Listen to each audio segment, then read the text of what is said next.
Hi everyone. I'm gonna be making this video to tell you about my personal experience dealing with anal fissures. Um, if you found this video is because you are in search of information, and so I'm assuming that you know what an anal fissure is. So if you don't, basically it's a cut in your butt. And it usually starts inside the anal canal, and it's a cut from inside there, basically to your butt hole. And the pain is absolutely excruciating. That can last 24 hours, where you can be, at least in my experience, crying and yelling and screaming of pain because it feels like a knife is cutting you down there all the time. When you go potty, number two, and hours after, it's even more painful in my mind than giving birth naturally. And I know this because I gave birth naturally with no medication or epidural. So this is 10,000 times worse than that. It's really painful. And from everything I'm reading, it says that it's one of the most painful pains, or health issues that any human being can endure. So it's pretty bad. And the problem with these fissures is that it's a regular cut, right? But because you have to go potty every day and maybe multiple times a day, it just doesn't close up. It doesn't heal like if you were to have a cut in your hand or your leg or wherever. Because of its place, it just takes weeks, if you're lucky, to months and years even. I've read many stories of people, and some people have had it for years. So anyhow, that's basically what an anal fissure is. If you would like more medical explanations about that, go online, look at videos, read articles. You can find all sorts of information there. But the reason why I'm making this video is because, in my opinion, I read all the articles that are out there online, and I've seen all the videos that are out there. But I've even searched for real personal stories on YouTube to be able to see what people have done. And honestly, there's been just very few of these videos. And so that's why I feel like I want to make this video, because watching those real people helped me. And the information that a lot of these people have said, and there's not a lot, like I said, wasn't so helpful. One guy did kind of help me with some of his ideas. I don't remember his full name, but his last name was Damasco. So that's spelled Damasco. And he explains what he did, which was a fasting for 2 to 3 days, which I did. So anyhow, I just want to share my experience because I also want to share everything I've done in order to help myself heal. And it's been 4 months of this anal fissure that I have, and I believe I am healing because I am in better spirits. My mornings are a little difficult after I go potty, but throughout the day, the pain goes away after maybe 2, 3 hours, and I am pain free basically the rest of the day, and I sleep really well. And so I just want to share my suggestions, my tips, everything I've done regarding food and diet, everything that I've put in my mouth, the pills that I've taken, the creams that I've used, oils that I've used, and other things around the house or things that I've had to purchase as well to help me cope with this. And also how I deal when I have to go out of my house and driving, and when I go out to stores or wherever. So I might break this video down into different parts just so my phone, because I'm recording this on my phone, won't collapse on me. So I'm just going to start with my story, and if you relate, that's amazing, and I hope it helps. If you don't relate, but you're still going through this anal fissure, I still hope it helps you. So anyhow, I'll just tell you my story first. Okay, so we're in May right now, and this started in January, so it's been almost 4 months, where it was around my birthday that I stopped eating that well. I usually eat pretty healthily, but around those weeks in January, I was under a lot of stress trying to build up my own business, and it got stressful for me. I was happy, but a lot was on my mind. A lot. I was doing a lot of stuff to get this going, and I know that I was going through a lot of stress, emotional stress and mental stress. And so I wasn't dedicated into eating better, or like I usually do, fruits and vegetables, water, da da da. I was just eating anything I wanted, junk food and a few drinks, and which is whatever, but it doesn't help. And drinking less water, eating less fruit, eating less vegetables, and sure enough, I got constipated, and that's when this torture began. But I've also read, and my colorectal surgeon also told me that it's also due to giving birth naturally. And my problem was that I tore as I was giving birth. I tore naturally, and I don't know how far that went, because I don't know this information because I was living abroad in Italy, and I speak Spanish as well, so I could understand a little bit of Italian, but I had just arrived to the country, so I didn't understand completely. And I don't know if they told me how much I tore. But anyhow, just going through the pregnancy, because that creates a lot of pressure and weight down there in the pelvic area, and then giving birth naturally with no medications, da da da. And I remember that I was told that I was pushing too hard, and I tore. They didn't cut me, which now I know does make a difference. I tore naturally, and all of this contributes to having a weak pelvic floor, and then all that area, the skin, the tissues, the lining of the anal canal become weak. And throughout the years, I've had external hemorrhoids, unfortunately. And I always thought that the pain that I had here and there was my hemorrhoids, which could have been, but there were specific number of times where I felt excruciating pain, like I was now in this time with confirmed anal fissure. But it went away pretty quick, like in 2 weeks, max 3 weeks. And so it was confusing. But this time in January, it really happened. And so it took a month for me to be able to finally have my appointment with a colorectal surgeon. I went to urgent care. I live in the USA. I went to the ER, and they even did a colonoscopy on me as I'm having this anal fissure. They didn't know what was wrong with me because they saw my hemorrhoids, and they said, no, I mean, you've got it mild. We don't understand what's going on. It's like, I don't understand how they don't understand. I'm sure this happens a lot, and it does. And anyhow, for me, I have lost faith in the industry. And so they didn't help me at all, but it took weeks for me to have this appointment with the colorectal surgeon. Those are the people that you need to go to, not a general practitioner, not a general surgeon, not a GI doctor, not urgent care, not ER. No, make an appointment as soon as you can with a colorectal surgeon, because they are the ones that know everything about that area. So finally, I had my appointment. It took a month of this excruciating pain, and he confirmed that it was an anal fissure. And I have it at the 6 o'clock mark.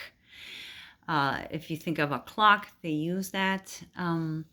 And so I had it at a 6 o'clock mark, which means that it was actually an anal fissure occurred by constipation, and that there wasn't anything more serious in me. And this colonoscopy confirmed it. But they were saying that if you have it at a 3 o'clock or a 6 o'clock, it's something else, not necessarily an anal fissure, but something in the rest of your systems, your stomach, your colon, your intestines. So in a way, thank God for that, but it's still hell.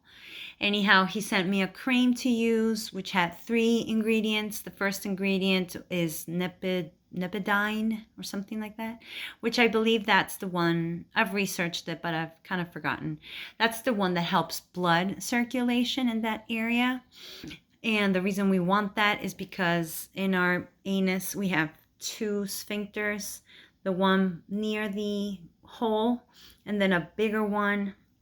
I don't know how to do this, but just imagine you have 2 holes, the outer one where you go potty, and the inner one, which is bigger and it expands. It's like a circle within a circle. That second sphincter, they're both muscles. All the pelvic area are muscles. And usually in that area, if we have those muscles tightened up, which is completely involuntary, then you have constant spasms, meaning the muscles are constantly contracting and releasing just to hold it in, or the sensation that you want to go, you're holding it and contracting it, or also because of pain, it contracts, completely involuntary. And so why am I saying this? Because I don't remember, but sorry about that. I lost my train of thought. Oh, the cream. So when the sphincters are contracted, and again, because sometimes it's involuntary if it's in your first sphincter, the bigger one, but if it's the one nearest to the hole, we can control those.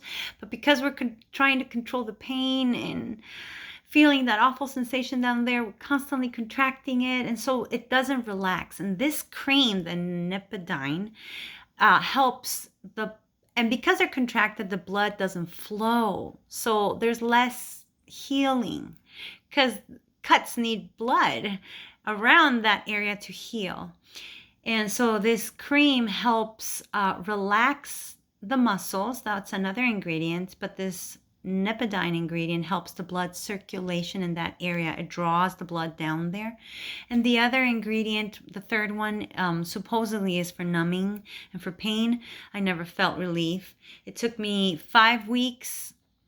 He said up to 6 weeks, but my surgeon said that according to what he's learned, 4 to 6 weeks, if he doesn't see improvement, is because the cream is not working for me. So I went ahead and did the Botox injections right there in his office. There are other doctors that get more serious into it, and they put you to sleep, and they take you into the operating room, and they really go into the second sphincter and introduce the Botox. In my case, my doctor didn't do that, so it just was externally on the sides of the hole. And it didn't hurt. It felt like a bee sting. I was really nervous to do this, but I couldn't take it anymore, so I decided I was going to do it. And the Botox is basically to paralyze all those muscles down there, so the spasming stops. So if you have pain, the muscles are not constantly contracting, and that allows for blood flow. And so that's how the cut heals. And because we're going to the bathroom every day, it's just really hard for it to heal. So I do believe that the Botox injection helps. So if you can get that right away, wherever you are in your countries, in the world, just do it. Just do it. I was so hesitant, and I'm so glad that I did it. I do feel relief. I do still feel spasms here and there, but they're mild. And so I know that when I get those spasms, I realize I'm probably contracting. So I've learned to relax that area, and I will tell you all about that. So I've been now 5 weeks with the Botox. And the doctor said that it takes like 6 weeks to completely, fully kick in and do its job. I don't know why it takes that long, but and I have noticed an improvement from the beginning weeks till now. I feel less pain down there, even though I am still in pain here and there. But I can feel that all that area is relaxed as well. And I'm trying to avoid surgery no matter what anyone tells me. I know that there are a lot of success stories out there about surgery, and even a friend of mine did it. But, it just scares the heck out of me. And I don't want to go through it if I can avoid it. And talking to my doctor recently, he knows now that I am improving because of everything I've told him. So he said, no surgery. Let's avoid that, because if you do surgery, what you're doing is you're cutting your first sphincter, which is a muscle. And a muscle will never go join back together again. So anyone could potentially be incontinent forever. And I'm not young, I'm 46. Well, that's a matter of perspective, but I've had kids naturally, all that area is weak, the lining is weak, so I don't want to be incontinent forever. He told me that there's only a 3% chance of incontinence, which is really low. But he said, if you fall into that category, it doesn't matter that that percentage is low. If you fall into that category, you're screwed for life. So I don't want to live with diapers for the rest of my life. So I'm doing everything in my power to allow myself to heal. And so I will tell you everything I've done in a minute. But I wanted to finish up this part of this video by telling you that, if you're in the US or anywhere in the world, I just don't like the medical industry anymore. They are rushed. They have only a certain amount of minutes available for you in that appointment. And so my doctor has never asked me about me, has never asked me about my food habits, my eating habits, my toilet habits, my bathroom habits. He doesn't know what type of lifestyle I lead, I have. He doesn't know I have children. He doesn't know about my job. He doesn't know about my mental state, my emotional state, stress in my life, or anything that's going on in my life. He never asked me. He just checked me. He heard me, and I was complaining and crying about my pain and when it started and how it feels. All that we did talk about, but he obviously just suggests, and this is with many doctors, they just suggest things to do, like if it's written in a manual of general information. And I did the things that he told me, like eat more fiber, and it destroyed me. And I had massive diarrhea, and I went potty 3-4 times a day, which made it worse. And so everything that he suggested, and another doctor that I went to as well, just destroyed me. So, if you can find a doctor that can actually listen to you and, guide you, recommend what's right for you, then please find this doctor. If you have to pay for more, I think it's worth it, we just need to be listened to, and he has not. And I'm always feeling rushed, and I had all these questions the time of my Botox injection, and I wrote them all down, and I asked them straight up, reading it from my phone where I wrote them down, and I said, I'm sorry, but I'm going to ask you all these questions that I need to know. And by the end of my last question, he was already annoyed and stood up and said, okay, let's get done with this. And I'm like, but I still have another question. And it was like 10 minutes left of our appointment, out of a 15-minute appointment for the shots. And so, it's really frustrating because the medical industry, in my mind, has lost touch with humanity. They're not humane anymore. They see people all day long, so they're tired, they're done, they're bored, they're in a habit. They don't think of us as human beings anymore. They just think about us as symptoms, and these are your ways to solve your symptoms. That's all. I don't believe in that anymore. And so I have learned everything about my anal fissure by reading everything myself and researching everything myself. I've healed myself by reading everything there is online and by doing everything that everybody's suggesting. I've read forums. Forums are a really good way to read people's real experiences. I've watched every video that there is about anal fissures, and that's the only way that I've healed. And because the suggestions of the doctors have been super superficial and they just haven't helped. Yes, the Botox helped, but clearly nothing else that he suggested helped. So again, this is why I'm making my video, and that's a little bit my story. And I will stop there, because the following videos I want to kind of be more detailed about food, about everything I've done to help myself heal.